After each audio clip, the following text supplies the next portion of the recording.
What is going on, guys? Welcome back to the channel, and today we are back with another monthly Q&A, this one being the Q&A for October. Now, as always, I'm going to get stuck into the first question very quickly, as that is the question that's in the thumbnail and title, just to avoid misleading anyone, because this is a Q&A. I'm going to answer that question first. After that, if you guys don't care about the rest of the questions, then I am a big boy. My feelings won't be hurt if you guys click off the video after that. But if you guys are interested, then obviously there's going to be a few more questions, and I will leave timestamps down in the description so that you guys can sort of see what's coming up and stuff like that. If you end up enjoying the video, then be sure to leave a like down below, and if you are new, then consider subscribing to the channel. But with that being said, let's get stuck into the questions. So the question from the thumbnail and the title is from my man Vic, and he's actually got a bunch of questions here. I will sort of get through all of these eventually, but just to isolate this one, I guess you would say. The question is, do you think replacing classes with specialists was primarily intended to increase microtransactions? It's blatantly obvious that MTX is the fastest / most effective way to increase profit for an FPS, and classes have less room for personalization than various specialists because they're inherently less personal and more bland. There's kind of a long answer and a short answer, but the short answer for me is that I absolutely do think it was, mostly, not completely, but mostly done for microtransactions. I have no doubt in my mind that DICE would have seen, Warzone and Apex and these games that have that, I guess, hero shooter element, not that Call of Duty really does, but they've obviously got the operators, and yeah, the microtransactions in those games is just, they're absolutely ridiculous. Apex is a free game and it's made, I think, like $2 billion or something, so obviously that shit really does work, and so I think they definitely have. And to be honest, as much as I don't like the specialist system, I think they would be kind of dumb to not try and get in on that. Like, if you look at a game like Apex, like I said, that game is literally free. They've not made a single dollar from sales, but it's made $2 billion. Like, that's a lot of money. So I kind of think, as much as people are a little bit annoyed that they're trying to put microtransactions in the game and stuff like that, I know if I was in charge of EA, you'd be doing the same thing. There's billions of dollars on the table there, and yeah, there's no reason that they shouldn't attempt it. I think the way that they've done it has, I guess, like, their execution hasn't been as good as it should have been. I'm completely fine with them putting microtransactions in the game, but I do think the specialist system just ain't all that, to be honest. I think with a few tweaks, it can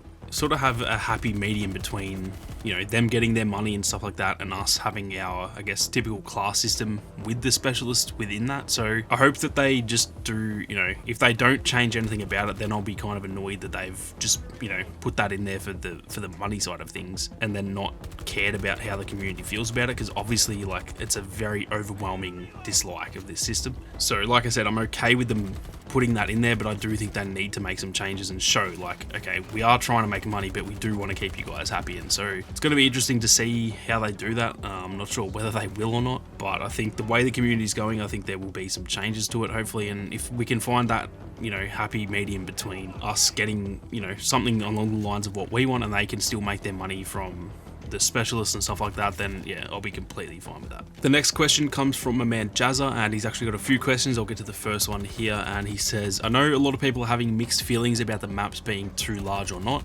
Orbital was a medium-sized map, so do you think the maps are too large? Are we becoming overly reliant on vehicles to get around the map and not make 2042 a running simulator like some maps in Battlefield 5 were? This is kind of a hard one to answer, because initially I agreed with you. I actually said it in both of my reviews, actually, that yeah, initially I wouldn't say I didn't like the map, but it did just feel a little bit too big and stuff like that. But by the end of the beta, I loved the map, and I think it was a really decent size, to be honest. Battlefield kind of has always been that. Like, it's not, I don't think we're becoming too reliant on the vehicles and stuff like that, because that has always been Battlefield. Battlefield's always had the really big maps and stuff like that, and obviously they're getting bigger as the game scales up. Like, these are going to be some of the biggest maps that we've seen so far, but in saying that, at least on next gen anyway, it's also the biggest play count that we've seen. So I personally feel like the ratio that it's growing compared to the ratio of the player count growing as well, I think that's pretty decent. And once I got used to the map and, was making the most of the parachute to get around and using the call-in system and stuff like that, I think it definitely became a lot more bearable. And yeah, like I said, initially I was like, damn, this map is absolutely huge, but I was making the most of the zip lines and stuff by the end, and I was getting around a lot easier. So I think the movement that they put into the game and stuff like that has, made that a lot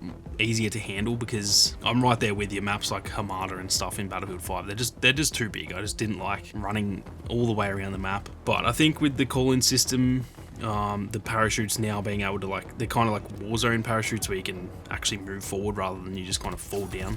And then also the fact that there's now the sectors, so it's a little bit easier to spawn in, more areas of the map. There's technically more flags. I don't think it's becoming too big of an issue. I am definitely worried about maps like Breakaway, for example. That map's going to be I think that's just going to be way too big, to be honest. But maps the size of Orbital and even just like a tiny little bit bigger, I think I'd be fine with. And then there's also going to be like 3 or so maps that are a lot smaller than that too. So I don't think it's becoming too big of an issue. And like I said, at the end of the day, that's always been Battlefield. They've always been big maps, and even in Battlefield 4, sometimes you just have to get in a vehicle and stuff like that. So personally, I don't think it's too big of an issue. The next question we have is from Falador, and he says, do you think that Battlefield 2042 will be your favorite Battlefield game? Now, this is obviously very hard to answer before the game comes out, but I do think that it has potential to be my favorite Battlefield game. The more that I played the beta, the more I enjoyed it, and it really did feel like Battlefield 4 to me, which is it's kind of equal first in terms of my favorite with Battlefield 1.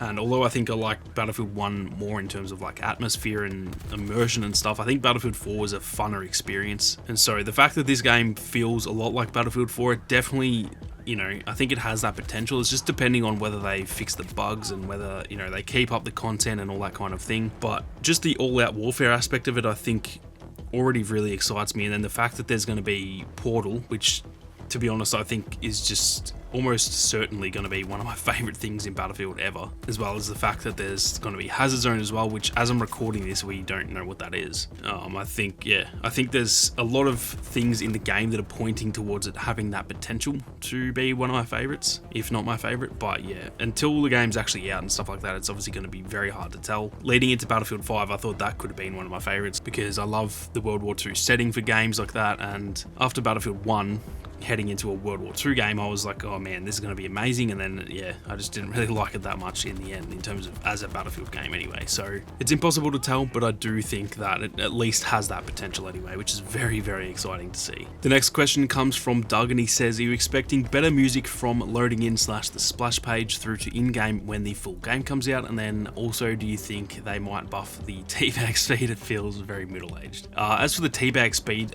it was nearly turbo teabagging speed, but it wasn't quite there. It wasn't quite Battlefield 5. I know when we jump on and we're blowing up tanks and we want to go teabag them, that I would like to see that improve. So I do hope that they buff the teabag speed, or TBS, to maybe 100 bags per minute or something like that. But no, I definitely think that it's better than Call of Duty, so I'm happy that we have at least some level of turbo teabagging. Now, as for the actual question, are you expecting better music from the loading in and splash page? I do think that we will, because I think in the beta, they've obviously got a lot of stuff there, but I think that's a lot of the stuff that they may add later on, kind of like the finishing touches to the overall production. So I do hope that that's the case. I know that how much I love that Battlefield 5, the intro into a game and the music's blaring, and it's just really a good way to pump you up before the game. So I do hope that's the case, but yeah, until the game comes out, I'm not too sure. The next question comes from Sam, and he says, for someone who is on the edge about getting the game, how could you quickly sum up your thoughts on whether or not it is worth it? Now, I've got 2 answers to this one. One, as a friend of yours, obviously, I would just say we're going to have a blast on stream. That's really all I need to say to you. The Portal mode is going to be it's going to give us, I can already confirm, it will give us the best streams that we've ever had. There's going to be absolute mad banter on those streams. So as your friend, I would just say that, that's all I need to say. The streams are going to be an absolute blast, and I feel like once you see 1 or 2 of them, you're going to go, oh, I can't miss out on this. But answering this as if I don't know who you are, and I'm just trying to answer that as a regular question. Whether I think it's worth it or not is kind of a hard one to say, just because obviously the full game isn't out. But if you are a fan of first-person shooters, I think it's probably worth at least looking at the launch reviews and stuff like that. If you're a fan of Battlefield, I do think it really is worth it, because it just felt like Battlefield again. It felt like Battlefield 4 to me. And so if you're a fan of Battlefield, I think it's definitely worth it. For someone who hasn't played Battlefield before, it's a really hard game to try and say whether it's worth it or not, because it is very unique from games like Call of Duty and Rainbow Six and Apex and stuff like that. So yeah, kind of a hard question to answer, and it's a bit of a boring answer, but I would just say keep your eye out for launch reviews and just see if people are having fun, and just try and watch as much gameplay as you can, because yeah, it's kind of a hard game to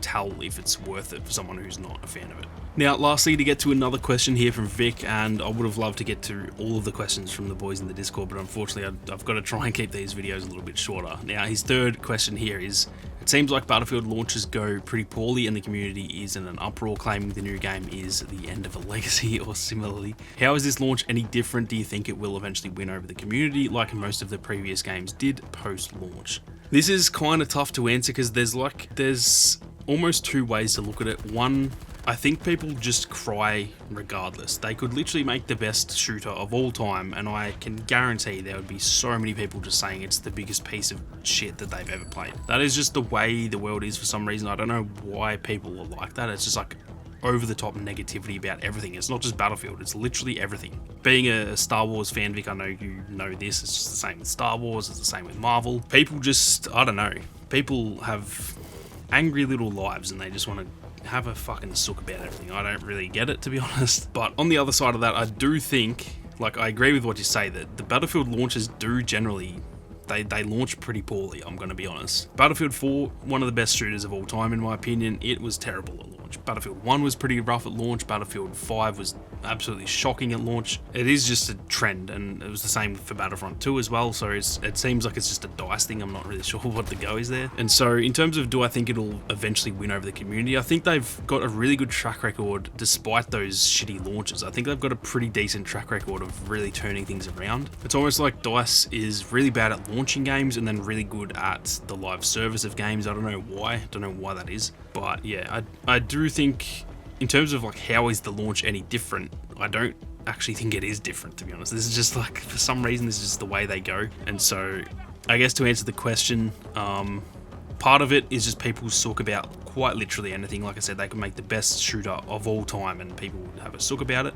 But then on the other side of that, I do think that they just have some sort of issue with the way they launch games. But I do think eventually, like, this game has a lot of potential and I do think that they will eventually turn it around. And I don't even think the launch is going to be as bad as a lot of people are making it out to be either. It'll definitely have bugs and it might be a little bit shaky, but I already think like it's in a better shape than Battlefield 5 was at actual launch in the beta. So I don't think it'll be too bad, but I do think it'll be a bit shaky. And I really do think that despite not knowing why that is the case, I do think they launch a bit dodgy and then they generally have a pretty good track record of turning it around. We see Battlefield 1, Battlefield 4 especially, Battlefield 5 turned around to be pretty decent in the end, then Battlefront 2 is another prime example. And so yeah, I don't know if this game's going to be any different, but hopefully they do stick with that sort of methodology of just their games suck at launch a little bit and then yeah, they tend to turn them around. And so I think the game has a lot of potential, and as long as it reaches that potential at some point, I'll be a very happy man, I think. But that is going to do it for another Q&A, guys. Like I always say, if you do want to ask me some questions each and every month, then be sure to join the Discord. It is linked down below in the description of all my videos. If you enjoyed the video, then be sure to leave a like down below. And if you guys are new, then consider subscribing to the channel with those notifications on. Thank you all very much for watching. You guys have a great day, and I'll see you all out there on the battlefield.